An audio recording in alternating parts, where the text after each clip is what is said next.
Hi friends, good morning. అందరూ బాగున్నారు? Welcome to గోవనిసి సింహ వ్లాగ్స్. నా వీడియోస్ చూస్తున్న ప్రేక్షకులందరికీ, చూడని వాళ్ళందరికీ, నా ఛానల్ సబ్స్క్రైబ్ చేసుకున్న అందరికీ మహాశివరాత్రి శుభాకాంక్షలు. ఈరోజు వచ్చేసి మేము ఇక్కడ వచ్చామండి. గుడిమల్ల తిరుపతికి 25 కిలోమీటర్ల దూరంలో ఉంటుంది. పాపానాయుడుపేటకి 4 కిలోమీటర్ల దూరంలో ఉంటుంది. ఇది తిరుపతి నుంచి రావచ్చు, పాపానాయుడుపేట నుంచి రావచ్చు, లేదా కాళహస్తి నుంచి రావచ్చు అండి. అక్కడ చూడండి ఎంతమంది ఉన్నారో. ఈ గుడి వచ్చేసి చాలా పాత గుడి అండి. భారతదేశంలో మొట్టమొదటి శివాలయం ఇది.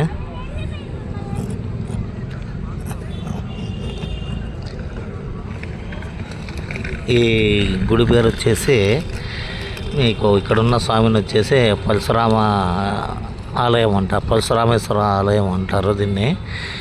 ఇక్కడున్న దేవుని వచ్చేసి పరశురామేశ్వర స్వామి అంటారు. అదిగోండి భారతదేశపు తొలి శివాలయం. ఒకటి చూడండి.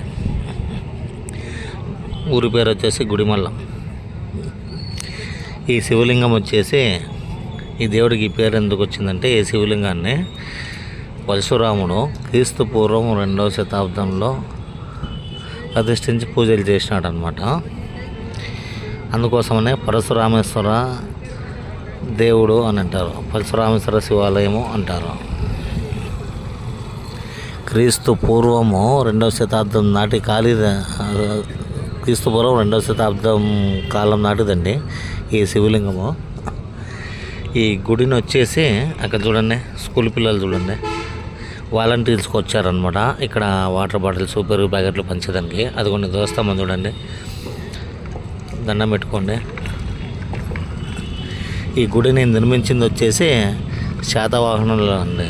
శాతవాహనుల కాలంలో ఈ గుడిని నిర్మించారు. అంతకుముందే శివలింగాన్ని ప్రతిష్ఠించారు క్రీస్తుపురం 2వ శతాబ్దంలో. ఇదిగోండి హుండీ చూడండి. గుడి లోపల వీడియోస్ అలౌ లేవండి, అందుకని తీయలేదు, సారీ ఏమనుకోవద్దు. ఇక్కడ బయట మీకు అన్నదానాలు అవి చేస్తూ ఉన్నారు, మంచి బాటిల్ ఇస్తున్నారు, వాటర్ ప్యాకెట్లు ఇస్తూ ఉన్నారు. ఇక్కడ శివరాత్రి కాకుండా చాలామంది కూడా వస్తారు, మామూలు టైంలో కూడా చాలామంది వస్తారు. ఇక్కడ ఇంకో ప్రసిద్ధి ఏంటంటే, ప్రతి 60 సంవత్సరాలకు ఒకసారి కాశీలో ఉన్న గంగ వచ్చేసి ఈ శివాలయానికి వచ్చి శివలింగము మునిగిపోతుంది అనమాట. అంటే శివలింగాన్ని అభిషేకించి మళ్ళీ వెనక్కి వెళ్ళిపోతుంది ప్రతి 60 సంవత్సరాలకు ఒకసారి. మొన్న 2005లో వచ్చిందండి, మళ్ళీ 2065లో వస్తుంది గంగ అనమాట. అప్పుడు మొత్తం గుడి మొత్తం వాటర్తో నిండిపోతుంది. దేవుడికి అభిషేకం చేసేసి మళ్ళీ వెళ్ళిపోతుంది అనమాట గంగ. చాలా పాత టెంపుల్ అండి, చాలా మహిమగల టెంపుల్. మీరు ఎవరైనా సరే ఈ శివాలయానికి వచ్చింటే కామెంట్ చేయండి, లైక్ చేయండి, షేర్ చేయండి, ఛానల్ సబ్స్క్రైబ్ చేసుకోండి. ఇక్కడ రాకుంటే ఇక్కడ సైడ్ తిరుపతి సైడ్ వచ్చే వాళ్ళు ఎవరైనా సరే వచ్చినప్పుడు ఈ గుడిని సందర్శించండి, దేవుని అనుగ్రహం పొందండి. ఈరోజు మీరు శివరాత్రి కదా, ఎక్కడికైనా వెళ్ళారా గుడికి, ఏ గుడికి వెళ్ళారనేది కామెంట్లో తెలపండి. ఓం నమ శివాయ అని చెప్పేసి కామెంట్లో తెలపండి. ఛానల్ లైక్ చేయండి, షేర్ చేయండి, సబ్స్క్రైబ్ చేసుకోండి. మరొకసారి అందరికీ మహాశివరాత్రి శుభాకాంక్షలు అండి. అక్కడ చూడండి ఎంత జనమో చూడండి. మేమైతే 100 రూపాయల క్యూలో వెళ్ళామండి. ఫ్రీ దర్శనం ఉంది, 100 రూపాయలది ఉంది. ఫ్రీ వచ్చేసి చాలా 7-8 గంటల టైం పడుతుందని చెప్పేసి మేము 100 రూపాయలు టికెట్ తీసుకొని వెళ్ళాము. 100 రూపాయల టికెట్ తీసుకొని అయితే 6 గంటల మాకు దర్శనం అయిపోయిందండి.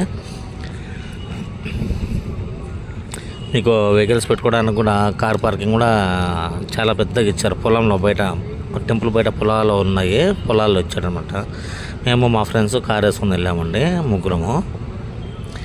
అదండి. మరొక్కసారి అక్కడ చూడండి, దోస్తామని సందర్శించండి. నంది చూడండి, దోస్తామని చూడండి.